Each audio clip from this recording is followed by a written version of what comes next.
When the attack happened in Libya and Gaddafi was being taken down, a number of African presidents said, wait, hold. We will fly into Libya and we can have some kind of diplomatic conversations.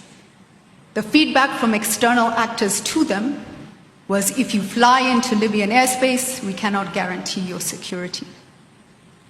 I want you to think about that for a minute, that heads of state of the African continent were told this on our continent. And ladies and gentlemen, what is Libya today? These were heads of state, and their flight was refused. We had to negotiate until they arrived. What happened once they arrived in Libya? Gaddafi was ready to quit power. He was ready to step down. He said that to heads of state. And this brings us back to the idea of ownership. We should own our security, social and political system. Our population needs to accept that system that we are proposing, and we need to position ourselves vis-a-vis the rest of the world.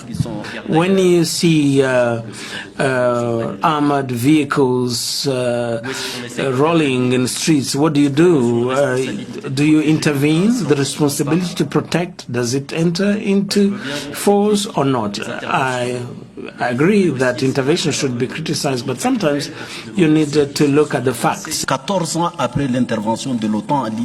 14 years after the intervention in Libya, there is no government. It was possible to stop war in Libya. African countries, people in Africa, need to use their own brain power to make a decision first, whether this country or that country is doing the right thing or the wrong thing. Don't be forced by any other country to make a choice which will not serve your fundamental interest. So the question for Africa when it comes to multilateralism is to go beyond the demand for inclusion and look inward and talk about the demand for leverage that allows Africa to demand a seat at the table and to get it, not because we've been left out, but because of our leverage.